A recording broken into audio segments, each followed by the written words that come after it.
प्रश्न पहिला, अजिंठा लेणी कोणत्या कालखंडात निर्माण करण्यात आली होती? ऑप्शन ए मौर्य काळ, बी सातवाहन काळ, सी गुप्त काळ, डी पल्लव काळ.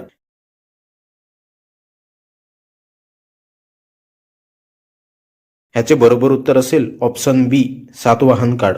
अजिंठा लेणी मुख्यतः सातवाहन काळात बनवायला सुरुवात झाली आणि नंतर वाकाटक काळात त्यांचा विस्तार झाला. ही लेणी सुमारे 2000 वर्षापूर्वी बौद्ध भिक्षूंनी डोंगरात खोदून तयार केली. प्रश्न क्रमांक 2, छत्रपती शिवाजी महाराजांचे गुरु कोण होते? ऑप्शन ए समर्थ रामदास, बी संत एकनाथ, सी नामदेव, डी ज्ञानेश्वर.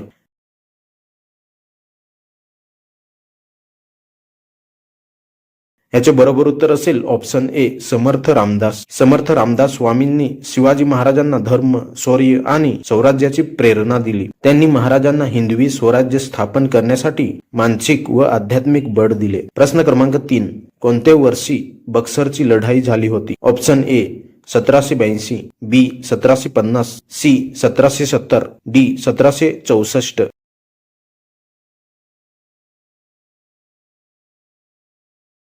याचे बरोबर उत्तर असेल ऑप्शन डी 1764. ही लढाई इंग्रज आणि मीर कासिम, शुजा-उद-दौला व मुघल बादशहा आलम द्वितीय यांच्या संयुक्त सैन्यात झाली. या विजयामुळे भारतात ब्रिटिशांचा प्रभाव मोठ्या प्रमाणात वाढला. प्रश्न क्रमांक 4, नालंदा विद्यापीठ हे कोणत्या राज्यात बांधलेले होते? Option A Maharashtra, B Bihar, C Tamil Nadu, D Assam.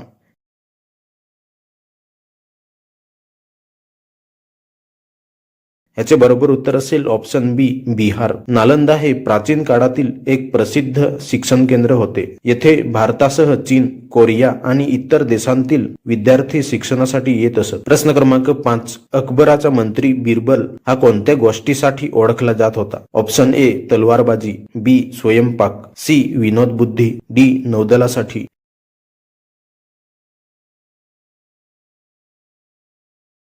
याचे बरोबर उत्तर असेल ऑप्शन सी विनोदबुद्धी. बिरबल अकबराच्या दरबारातील नवरत्नांपैकी एक होता. तो आपले हुशारी आणि बुद्धिमान उत्तरांमुळे ओळखला जात असे. प्रश्न क्रमांक 6, अजिंठा लेणी कोणत्या धर्माशी संबंधित आहेत? Option A Hindu, B Sikh, C Bauddha, D Christian.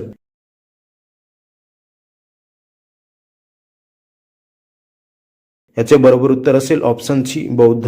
ही लेणी बौद्ध भिक्षूंनी डोंगरात खोदून तयार केली. येथे बुद्धांच्या जीवनावर आधारित सुंदर चित्रे आणि शिल्पे आहेत. प्रश्न क्रमांक 7, सुभाषचंद्र बोस यांनी स्थापन केलेली सेना कोणती होती? ऑप्शन ए स्वराज्य सेना, बी आझाद हिंद फौज, सी वायुदल सेना, डी भारतीय सेना.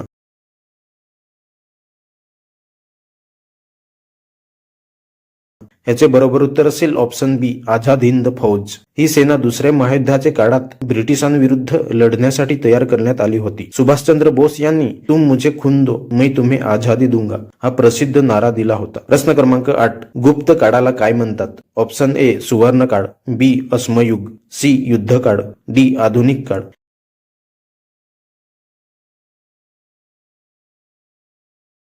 याचे बरोबर उत्तर असेल ऑप्शन ए सुवर्ण काळ.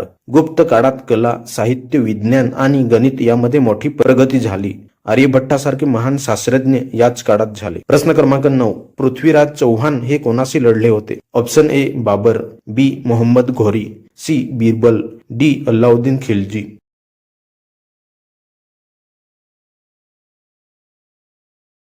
याचे बरोबर उत्तर असेल ऑप्शन बी मोहम्मद घोरी. त्यांचे तराईंच्या 2 लढाया 1191 आणि 1192 मध्ये झाल्या. पहिल्या लढाईत पृथ्वीराज चौहान जिंकले, पण दुसऱ्या लढाईत त्यांना पराभव पत्करावा लागला. प्रश्न क्रमांक 10, छत्रपती शिवाजी महाराजांनी अफझल खानाचा वध कुठे केला होता? Option A Rajgad, B Sinhagad, C Shivneri, D Pratapgad.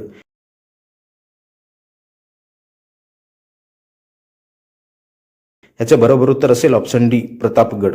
10 November 1659 रोजी प्रतापगडाचे पायथ्याशी भेटी दरम्यान शिवाजी महाराजांनी आपले धैर्य आणि चातुर्याने अफझल खानाचा पराभव केला.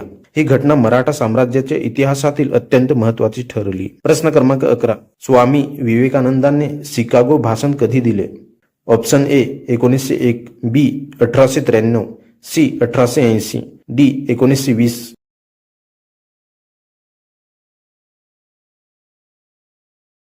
याचे बरोबर उत्तर असेल ऑप्शन बी 1893. त्यांनी अमेरिकेतील धर्म परिषदेत sister and brothers of America या शब्दांनी भाषणाची सुरुवात केली आणि संपूर्ण जगावर भारतीय संस्कृतीचा पराभव पाडला. प्रश्न क्रमांक 12. आर्यभट्ट कशासाठी प्रसिद्ध आहे? ऑप्शन ए गणित, बी युद्ध, सी भूगोल, डी कला.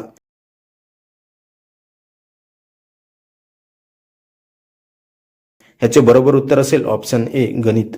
त्यांनी शून्याचा वापर, पायचे मूल्य आणि पृथ्वी स्वतःभोवती फिरते हे सांगितले. त्यांचा ग्रंथ आर्यभट्टीय खूप प्रसिद्ध आहे. प्रश्न क्रमांक 13. महात्मा गांधीजींना महात्मा ही पदवी कोणी दिली? Option A Nehru, B Patel, C Rabindranath Tagore, D Bose.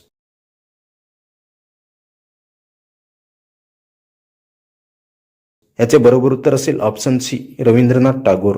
टागोरांनी गांधीजींचे महान कार्यामुळे त्यांना महात्मा म्हणजेच महान आत्मा असे संबोधले. ही पदवी नंतर सर्वत्र प्रसिद्ध झाली. प्रश्न क्रमांक 14. गेटवे ऑफ इंडिया कोणाच्या स्वागतासाठी बांधण्यात आले होते? Option A Lord Curzon, B King George V, C Mountbatten, D Queen Victoria.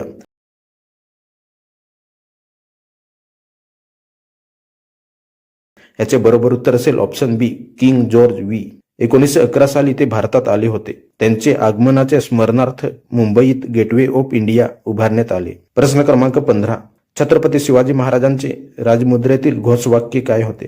Option A हर हर महादेव, बी जय भवानी, सी प्रतिपचंद्र लेखेव, डी स्वराज्य माझा हक्क.